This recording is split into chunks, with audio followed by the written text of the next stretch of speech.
मेरा सभी सनातनियों को प्रेम भरा राधे राधे। मैं आचार्य उमेश कृष्ण शर्मा। तो यहाँ पर जो विशेष करके गीता जी के ऊपर जो प्रवचन यति सिंहानंद सरस्वती जी ने दिए हैं, जो कि हमारे जूना अखाड़ा के महामंडलेश्वर रहे हैं, उनका तो अपना पूरा जीवन ही सनातन धर्म की रक्षा के लिए समर्पित हो चुका है। आज हमारे देश की विडंबना ऐसी है, जितने भी कोई नामी कथाकार बन जाता है या कोई नामी संत बन जाता है, वो कोई ना कहीं राजनीति का शिकार हो जाता है।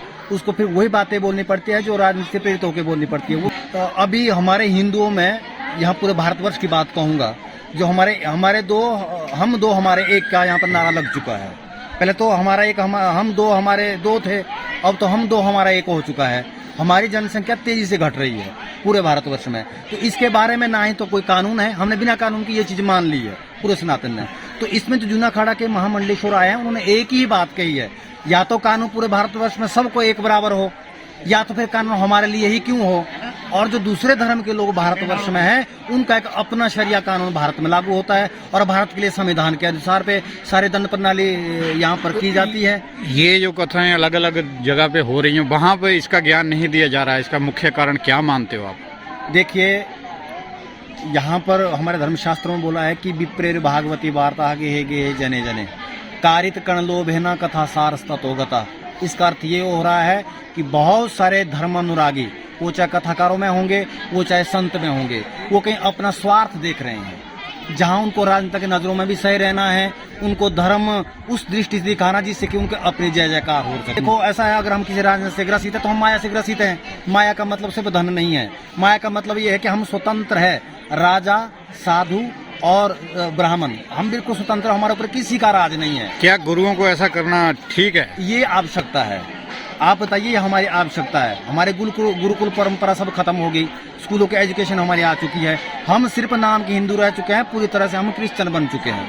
हमारे जो देखिए बर्थडे, जो जन्मदिन होता है, हमारा हिंदू रिवाज से नहीं होता। हमारा विवाह होता है, वो हिंदू रिवाज से नहीं होता। हम षोड़ संस्कार भूल चुके हैं, क्योंकि गुरुकुल की पद्धति समाप्त हो चुकी है भारतवर्ष में। और यहाँ पर जो विदेशी यहाँ पर शिक्षा दीक्षा है, उसके अनुसार हमारे बच्चे हम पढ़ रहे हैं, जिस कारण से उनको अपने धर्म का मालूम नहीं है।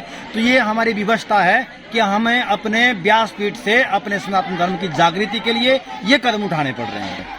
आप हमारे पास एक नारद की तरह, जैसे नारद जी हर एक बात भगवान के मन की बताते थे, तो आपने एक बहुत बड़ा एहसास किया है। मैं तो आपका धन्यवाद करूंगा कि आपने खुले मन से मुझसे ये प्रश्न पूछे हैं। तो ये तो हर एक सनातनी का अधिकार है।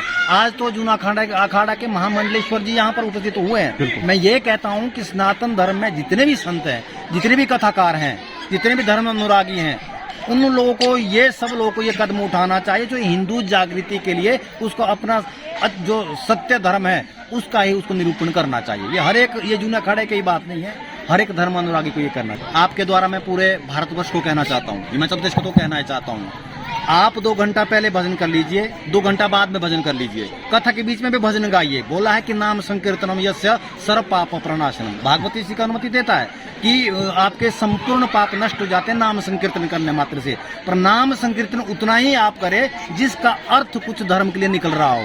और फिल्मी टोन में गा बजा करके और अपनी पहाड़ी नाट्य के तर्ज पर नाचने से ये से मेरे हिसाब सिर्फ एक पाखंड है। और एक मैं झांकी के खिलाफ रहता हूँ। जितना आप झांकियों के द्वारा भगवान का वो हंसी मजाक उड़ाते हैं, उतना सा लोगों के हाथ में माला पकड़ाइए, लोगों को शास्त्र का ज्ञान दीजिए, उनकी अनुभूति करवाइए परमात्मा से। मेरा ये कहने का मतलब ये है, जितने भी हमारे कथाकार सनातन के, उन हर एक व्यक्ति को अपने कथा के बीच में सनातन धर्म की जागृति के लिए अपना धर्म और कर्म निभाना चाहिए। तिलक नहीं करते बच्चा तिलक क्यों लगाएगा और चोटी क्यों रखेगा? क्योंकि एक हिंदू धर्म में, हिंदू समाज में एक ऐसा हल्ला है कि तिलकधारी को तिलकधारी बोलना शुरू कर देंगे, चोटी वाले को चोटी वाला शुरू कर देंगे। वो शर्म के मारे उस चीज में नहीं आ सकता। सरदार का बच्चा बाल्यकाल से ही पगड़ी पहनता है, मोहम्मदन मुस्लिम का बच्चा बाल्यकाल से सफेद टोपी पहनता है, उसका तो उपहास नहीं होता। ये हिंदू धर्म को हरास करने के लिए ये सब षड्यंत्र किए गए हैं। इसमें पहले हम सब लोगों को, बड़े जो हैं लोग जिनकी आयु 20 से ऊपर की हो चुकी है, जो माता पिता बन चुके हैं, उनको अपने बच्चों को ये संस्कार देने चाहिए। मैं आप लोगों से पूछता हूँ, हमारा बच्चा हमारे साथ ज्यादा होता है या मोबाइल के साथ ज्यादा होता है? मोबाइल में ना तो रामायण देखता है वो, ना वो महाभारत देखता है, ना वो गीता जी का उपदेश देखता है, उसमें वो कार्टून देखता है। और हमने उसको खुली छोड़ दी है। यदि उसकी जगह में अपने घरों में हम रामायण का पाठ करें, सुंदरकांड का पाठ करें, हनुमान चालीसा हम खुद भी गाएं, दैनिक हम अपने कर्म में इसको जोड़ दें, अपने जीवन की कड़ी में जोड़ दें, तो बच्चा भी आएगा। क्योंकि बच्चे को स्कूल में तो धर्म की शिक्षा हो नहीं रही है। ना ही किसी यूनिवर्सिटी में धर्म की शिक्षा हो रही है। बच्चे को तो हमें खुद ही, ये तो हमारी व्यवस्था हो गई है कि कथा के माध्यम से हम अपने बच्चों को अपने संस्कारों से सिंचित कर, ये हमारी मजबूरी है। जो कार्य हर एक सनातनी को करना चाहिए था, जो कार्य भारत सरकार को करना चाहिए था गुरुकुल के माध्यम से, वो विवश होकर के हम लोगों को करना पड़ रहा है। आप एक जो मीडिया है, जिस प्रकार से भगवान का मन नारद जी थे, वैसे भी आप हमारा एक अंग है, आप देश का एक हिस्सा है। तो मैं आप लोगों से यही निवेदन करूंगा कि आप जो सच्चाई है वो देश के सामने रखें। और आपका बहुत बहुत धन्यवाद कि आपने एक बहुत बड़ी कोशिश की, ऐसे धर्म उत्सव में आकर के आपने हमारे मन की बात जनमानस तक पहुंचाई है, इसलिए आपका भी बहुत बहुत शुक्रिया। देखिए, मेरा नाम है यति नरसिंहानंद गिरी, मैं दासना देवी मंदिर में रहता हूँ। ये महाकाली का भारत का सबसे प्राचीन मंदिर है। मंदिर की स्थापना भगवान परशुराम जी ने की थी और मैं श्री पंचदशनाम जूना अखाड़े का महामंडलेश्वर हूँ। बहुत दिनों से सनातनियों ने आगे बढ़कर बलिदान देने का जज्बा खो दिया है। माँ और महादेव मेरे पे कृपा करें और सनातन धर्म की रक्षा के लिए मेरा लड़ते हुए बलिदान हो और उसके बाद हिंदू बलिदान देना सीखे। ये मेरी माँ और महादेव से काम है। मैं सारे हिंदुओं से कहना चाहता हूँ, विजय मिले या वीर गति, सब महादेव के नाम, जीते जी रण छोड़ के जाना वीरों का नहीं काम। धर्म संकट में है, धर्म को आपकी जरूरत है, अपने परिवार को मजबूत करिए। दुनिया में सारे हिंदुओं से मेरा अनुरोध है, कोई भी अपने घर में एक बेटा ना पैदा करे। ऐसा कोई बच्चा ना हो जिसका कोई सगा भाई ना हो। अगर सबके घर में एक एक बेटा पैदा होता रहेगा तो हिंदू धर्म को कोई नहीं बचा सकेगा। मैं हिंदू युवकों से अनुरोध करना चाहता हूं, सबसे ज्यादा ताकत अपने परिवार को मजबूत करने में लगाएं और जब परिवार मजबूत होगा तभी मजबूत परिवार धर्म की रक्षा कर सकेगा। अगर एक एक बेटा परिवार में होगा तो वो किसी काम का नहीं होगा। हिंदू इस बीमारी से छुटकारा पाएं, अपने परिवार को मजबूत करें और धर्म की रक्षा करें। गुरु जी, यहाँ पे अलग अलग जगह पे भगवत हो रही है, परंतु वहाँ पे ऐसा ज्ञान क्यों नहीं दिया जा रहा? देखिए, ये तो उनसे पूछिए, वो क्यों नहीं देते। आप उनसे पूछिए कि नरसिंहानंद ये कह रहा था, क्या गलत कह रहा था? फिर वो बताएंगे कि वो क्यों नहीं बोलते। अब मैं उनकी कैसे कह सकता हूँ क्यों नहीं बोलते, लेकिन मैं झूठ नहीं बोलता हूँ। क्या गीता में ऐसा लिखा हुआ है जो भागवत गीता रखी होती है? ठीक है, गीता में तो लिखा है, गीता तो बिल्कुल स्पष्ट है। गीता धर्म युद्ध का आदेश देती है।